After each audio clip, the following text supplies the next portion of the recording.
നിമിഷപ്രിയയ്ക്ക് വധശിക്ഷ തന്നെ നൽകണമെന്ന് തലാലിന്റെ കുടുംബം ആവർത്തിച്ച് പറയുമ്പോൾ ഇനി നിമിഷയുടെ ഭാവി എന്തായി? തീർച്ചയായിട്ടും വളരെ പ്രധാനപ്പെട്ട ഒരു ചോദ്യമാണ്. ഭാവി തുലാസിൽ തന്നെയാണ് ഇപ്പോഴും. ഞാൻ ഇന്നലെ പറഞ്ഞതുപോലെ തന്നെ വധശിക്ഷ എന്ന ഡെമോക്രസിൻ്റെ വാൾ ഇപ്പോഴും തലയ്ക്കുമീതെ തൂങ്ങി നിൽക്കുന്നുണ്ട്. ഇവിടെ നടന്നത് ഒരു ശിക്ഷ മരവിപ്പിക്കലല്ല, താൽക്കാലികമായിട്ട് പ്രോസിക്യൂട്ടറെ കണ്ടുകൊണ്ട് അതിൻ്റെ ഒരു നീട്ടിവയ്ക്കലും മരവിപ്പിക്കലും തമ്മിൽ വളരെയേറെ വ്യത്യാസമുണ്ട്, ധ്രുവാന്തരമുണ്ട്. അതുകൊണ്ട് തന്നെ ഒരു നീട്ടിവയ്ക്കൽ മാത്രമാണ്. ഏതു നിമിഷവും അത് സംഭവിക്കാം എന്ന് മാത്രമല്ല, യമനിലെ വികാരം, അവിടുത്തെ ഹൂത്തികളുടെ വികാരമെന്ന് പറയുന്നത്, അതുപോലെ അവിടുത്തെ ഗോത്രവർഗ്ഗക്കാരുടെ വികാരമെന്ന് പറയുന്നത് നിമിഷപ്രിയയ്ക്ക് 100% എതിരാണ്. നോക്കൂ, നമ്മളിപ്പോൾ ഷെറിൻ കേസിൽ അവർക്ക് ജാമ്യം അനുവദിച്ചതിനെ ശക്തമായിട്ട് നമ്മുടെ മാധ്യമങ്ങളും പൊതുസമൂഹവും എതിർക്കുകയുണ്ടായി. അതുപോലെ അല്ല, അതിന് സമാനമല്ലെങ്കിലും അതിശക്തമായിട്ടുള്ളൊരു വികാരം അവർക്കെതിരെയുണ്ട്. ആ ശിക്ഷ ഇളവ് ചെയ്യുക, അല്ലെങ്കിൽ ജീവപര്യന്തമായിട്ടെങ്കിലും മാറ്റുക എന്നുള്ളതാണ് നമ്മുടെ അഭ്യർത്ഥന. പക്ഷേ അതുപോലും സഹിക്കാൻ പറ്റുകയില്ല അവർക്ക്. കാരണം അവരുടെ ശിക്ഷ, അവരുടെ ന്യായ ശാസന അനുസരിച്ച് അത് ഒരാളിനെ കൊന്നുകഴിഞ്ഞാൽ കൊന്ന ആളിനെ കൊല്ലണമെന്ന് തന്നെയല്ലേ, അതിൽ യാതൊരു വിധമായ ദയയില്ല. അവിടെ ദയാധനം സ്വീകരിക്കുന്ന പ്രശ്നവുമില്ലെന്ന് തീർത്തും പറഞ്ഞിരിക്കുക. പണങ്ങളോ അങ്ങനെയുള്ള എന്തെങ്കിലുമോ അവരെ ഒരു തരത്തിലും സ്വാധീനിക്കുന്നുമില്ല, പ്രലോഭിപ്പിക്കുന്നില്ല. തലാലിന്റെ കുടുംബം കഴിഞ്ഞ ദിവസങ്ങളൊന്നും ഭയപ്പെട്ടു വന്നതാണ്. ഇതിനിടയിൽ മാധ്യമങ്ങളുടെ അനാവശ്യമായ ഇടപെടലുകളാണോ തലാലിന്റെ കുടുംബത്തെ? അത് പ്രധാനപ്പെട്ട ഒരു പോയിന്റാണ്. അങ്ങനെയൊന്ന് സംഭവിച്ചിട്ടുണ്ട്. കാരണം ഇതിനകത്ത് ഇടപെട്ട കാന്തപുരം അബൂബക്കർ മുസ്ലിയാരുടെ, ആ സൂഫി വര്യൻ്റെ, ആ ഗ്രാൻഡ് മുഫ്തിയുടെ ഇടപെടൽ കൊണ്ട് അവിടെ അദ്ദേഹത്തിന് സ്വാധീനിക്കാൻ കഴിഞ്ഞത് കുടുംബത്തെയല്ല, ഗോത്രവർഗ്ഗക്കാരെയുമല്ല, ഹൂത്തി ഭരണകൂടത്തെയുമല്ല, മറിച്ച് ഏറ്റവും ആദരിക്കുന്ന, അതായത് തലാലിൻ്റെ കുടുംബം പോലും ഏറ്റവും ആദരിക്കുന്ന, അവിടെ ഗോത്രവർഗ്ഗ വിഭാഗങ്ങളും ഹൂത്തികളും ആദരിക്കുന്ന, അവസാനത്തെ വാക്കായിട്ട് കരുതപ്പെടുന്ന ഷുറൈ കൗൺസിലിൻ്റെ അംഗമായിട്ടുള്ള ഷെയ്ഖ് ഹബീബ് ഉമർ ബിൻ ഹഫീൽ എന്നാണ് അദ്ദേഹത്തിൻ്റെ പേര്. അദ്ദേഹത്തിനെ അവഹേളിച്ചുകൊണ്ടുള്ള വാർത്തകൾ വന്നു. ഇതാണ് അവർക്ക് പ്രകോപനമായത്. ഇപ്പോൾ നോക്കൂ, ഫ്രഞ്ച് പൗരന്മാർ ഫ്രഞ്ച് കപ്പലിൽ വന്നിട്ട് നമ്മുടെ മത്സ്യത്തൊഴിലാളികളെ ആക്രമിച്ചപ്പോൾ അവർക്കെതിരെ നമ്മുടെ വികാരം ശക്തമായില്ലേ?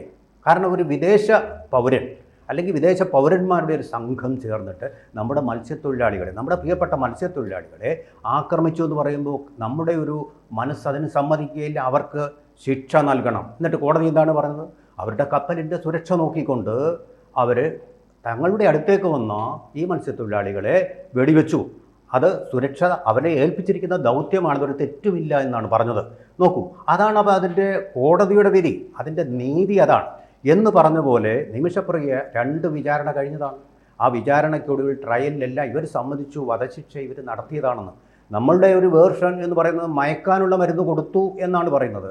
ഇവരൊരു നേഴ്സാണ്. ഇന്ന മരുന്ന് കൊടുത്താൽ ഇന്ന എഫക്റ്റ് ഉണ്ടാകുമെന്ന് കൃത്യമായിട്ടും അറിയേണ്ട ആളാണ്, അറിഞ്ഞിരിക്കേണ്ട ആളുമാണ്.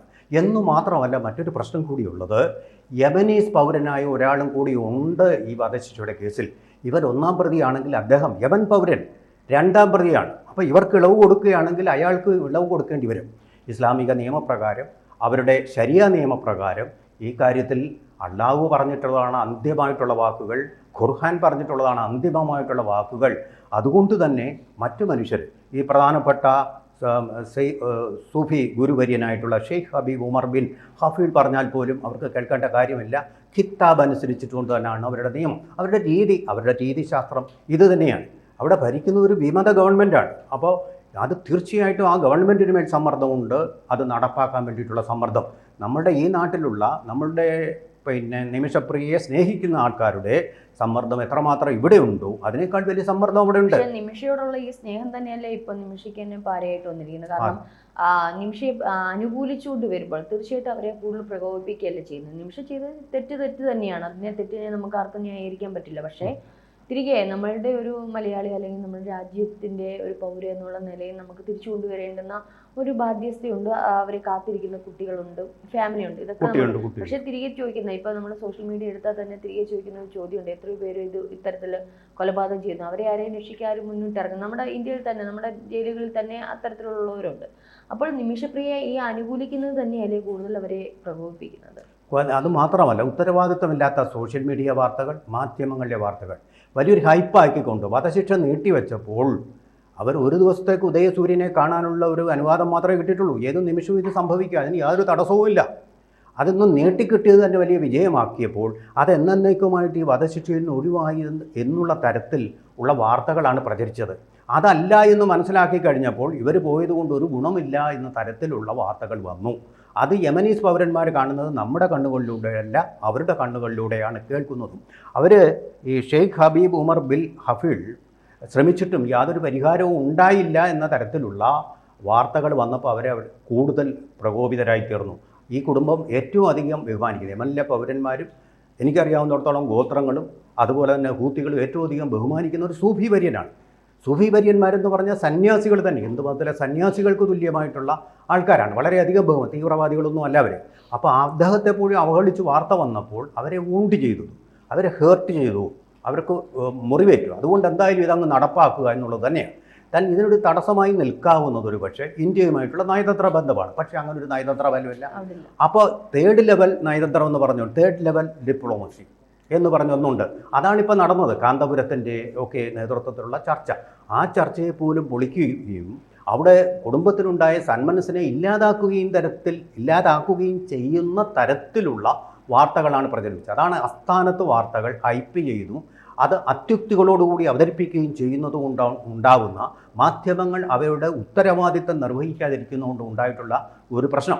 നമ്മുടെ മാധ്യമങ്ങളും കൊണ്ടാടി ഇതെന്തോ വധശിക്ഷയിൽ നിന്ന് എന്നേക്കും മോചനം. ഞാൻ ആദ്യമേ പറഞ്ഞു ഇത് വധശിക്ഷ നീട്ടിവയ്ക്കൽ മാത്രമേ ഉള്ളൂ. ഞാൻ ഉപയോഗിച്ച വാക്ക് ഇത് തന്നെയാണ്, ഡെമോക്ലിസിന്റെ വാള് പോലെ അത് തലയ്ക്ക് മീതെ തോന്നിയിട്ടുണ്ട്. ഇന്ത്യക്ക് ഇടപെടാൻ പറ്റില്ല, കാരണം ഇപ്പൊ രാജ്യങ്ങൾ തമ്മിൽ ഇടപെട്ടുകൊണ്ട് തീർക്കാൻ പറ്റുന്ന ഒരു കാര്യം തന്നെയല്ല. കാരണം യമൻ ജനത അല്ലെങ്കിൽ പറഞ്ഞോണ്ട് ഗോത്രവർഗ സമൂഹം ഇത് ഒരുപക്ഷെ അംഗീകരിക്കണമെന്നില്ല. അത് ഒരുപക്ഷെ അവിടുത്തെ തന്നെ പ്രതിനിധികൾക്കെതിരായിട്ട്, അതായത് ഭരിക്കുന്നവർക്കെതിരായിട്ട് തന്നെ തിരിയാൻ സാധ്യതയുണ്ട്. അതുകൊണ്ട് ഇതിൽ നിയമപരമായിട്ട് യാതൊന്നും ചെയ്യാൻ പറ്റില്ല. ഇനി ചെയ്യാൻ പറ്റുന്നത് ഇത്തരത്തിലുള്ള അബൂബക്കർ മുസ്ലിയാരെ പോലുള്ളവർ ഇടപെട്ടും ഒരു മതപണ്ഡിതന്മാരുമായിട്ട് സംസാരിച്ച്, അല്ലെങ്കിൽ അത്തരത്തിൽ ഇവരെ ഖുർആൻ തന്നെ ഉദ്ധരിച്ചുകൊണ്ട് അല്ലെങ്കിൽ ഒരു സമാധാനത്തിന്റെ മാർഗത്തിൽ, സ്നേഹത്തിന്റെ മാർഗത്തിൽ കൊണ്ടുവരിക എന്നുള്ളത് മാത്രമല്ലേ അവസാന മാർഗം വേറെയുണ്ട്. ഈ കാര്യത്തിൽ ഏറ്റവും വലിയൊരു ഇന്റർലൊക്യൂട്ടറായിട്ട് പ്രവർത്തിക്കാൻ കഴിയുന്ന രാജ്യം എന്ന് പറയുന്നത് ഇറാനായിരുന്നു.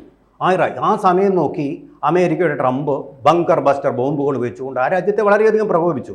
ആണവ നിലയങ്ങൾ തകർന്നോ ഇല്ലയോ എന്നുള്ളതല്ല പ്രശ്നം, ആ രാജ്യത്തെ തകർത്ത് കളഞ്ഞു. ഒരുപക്ഷെ ഈ അറബ് ലോകത്തെ ഏറ്റവും ശക്തമായിട്ടൊരു രാജ്യമായിട്ട് റൈസിങ് സ്റ്റാറായിട്ട് ഉയർന്നു വരികയായിരുന്നു ഇറാൻ എന്ന് പറയുന്ന രാജ്യം. ഇന്ത്യയുമായിട്ട് വളരെയധികം സൗഹൃദം പുലർന്നു. ഇന്ത്യക്ക് അനുകൂലമായിട്ടും പാകിസ്ഥാനെതിരായിട്ടും സംസാരിക്കാൻ തയ്യാറായിട്ടുള്ള ഒരു രാജ്യമാണ്. അതിപ്പോൾ മതശാസ്ത്രത്തിലാണോ ഭരിക്കുന്നത് ഇല്ലയോ എന്നുള്ളത് വേറൊരു വിഷയം. ഇന്ത്യാസ് ഇൻട്രസ്റ്റ് അതാണിപ്പോൾ നമ്മൾ നോക്കേണ്ടത്. ഇന്ത്യയുടെ താല്പര്യം, എല്ലാ രാജ്യങ്ങളും അവരുടെ താല്പര്യമാണ് നോക്കുന്നത്, അമേരിക്കയായാലും ചൈനയായാലും. അതുകൊണ്ട് ആ രാജ്യവുമായിട്ടൊരു നല്ല ബന്ധം അവർ സമ്മതിച്ചതുമായിരുന്നു ഇതിൽ ഇടപെടാവുന്നത്. അതിനിടയ്ക്കാണ് ഈ യുദ്ധം കൊണ്ടുവന്നത്. ട്രംപ് കാണിച്ച ഈ സാഹസത്തിൻ്റെ വില കൊടുക്കേണ്ടി വരുന്നത് ഇപ്പോൾ നിമിഷപ്രിയയെ ഉൾക്കൊള്ളുന്ന ഈ രാജ്യമായിട്ടുള്ള ഇന്ത്യയാണ്, അല്ലെങ്കിൽ കേരളമാണെന്നുള്ളതാണ്. അതുകൊണ്ടാണ് ഇറാൻ ഇക്കാര്യത്തിൽ ഇപ്പോൾ ഊർജിതമായിട്ടൊരു നിലപാടൊന്നും സ്വീകരിക്കാതെ അവർക്ക് വേറെ 100 കൂട്ടം തലവേദനകൾ വന്നിരിക്കുന്നു, അവരുടെ പ്രയോറിറ്റി അല്ലാതായിരിക്കുന്നു എന്നുള്ളത് കൊണ്ട് തന്നെ നമുക്കതുകൊണ്ട് വലിയ തരത്തിലുള്ള നയതന്ത്ര നഷ്ടം, ചോർച്ച ഉണ്ടായിട്ടുണ്ട്. ആ വസ്തുതയും കൂടിയുണ്ട്. ഇറാൻ ഇനി ശക്തമായിട്ട് ഈ കാര്യത്തിലൊന്ന് ഇടപെട്ട് കഴിഞ്ഞാൽ ഈ പ്രശ്നം പരിഹരിക്കാവുന്നതേ ഉള്ളൂ എന്നാണ്. ഇറാൻ പറഞ്ഞു കഴിഞ്ഞാൽ ഹൂത്തികൾ, അവിടുത്തെ ഗവൺമെൻറ്, എല്ലാ മെഷീനറിയും തീർച്ചയായിട്ടും ഇത് സമ്മതിക്കും. അമേരിക്ക അങ്ങനെ അതിൻ്റെ ഇൻട്രസ്റ്റ് നോക്കിയിട്ടുണ്ട്. ഇന്ത്യക്ക് എന്തുകൊണ്ട്? ഹൂത്തികളെ ശത്രുക്കളല്ല, നമ്മുടെ എപ്പോഴും ശത്രുക്കളല്ല. ഒരു നേവൽ ഓപ്പറേഷൻ ഉണ്ടായെന്ന് മാത്രമേ ഉള്ളൂ. നമ്മൾ അവർക്ക് കപ്പൽ പിടിച്ചപ്പോൾ, കപ്പലിന് നേരെ ആക്രമണം ഉണ്ടായപ്പോൾ ഇന്ത്യൻ നേവി ചെന്ന് ആ കപ്പലിനെ രക്ഷിച്ചു. രക്ഷാപ്രവർത്തനമാണത്, അല്ല ആക്രമണമല്ല. അപ്പോൾ അതുകൊണ്ട് തീർച്ചയായിട്ടും ഏതു രാജ്യത്തിൻ്റെ ആയാലും പിന്തുണ ശരി, ശത്രു രാജ്യത്തിൻ്റെ ആയാലും പിന്തുണ നേടിക്കൊണ്ട് നിമിഷപ്രഭയുടെ ജീവൻ ഈ നിമിഷം രക്ഷിക്കാനുള്ള ശ്രമങ്ങളാണ് ഇന്ത്യക്ക് മുന്നിലുള്ളതെന്നാണ് എനിക്ക് ഒരു വിദ്യാർത്ഥി എന്നുള്ള നിലയിൽ, ഒരു ജിയോ പൊളിറ്റിക്സിൻ്റെ ഒരു വിദ്യാർത്ഥി എന്നുള്ള നിലയിൽ എനിക്ക് എൻ്റെ ആഗ്രഹവും അഭിലാഷവും അറിവും.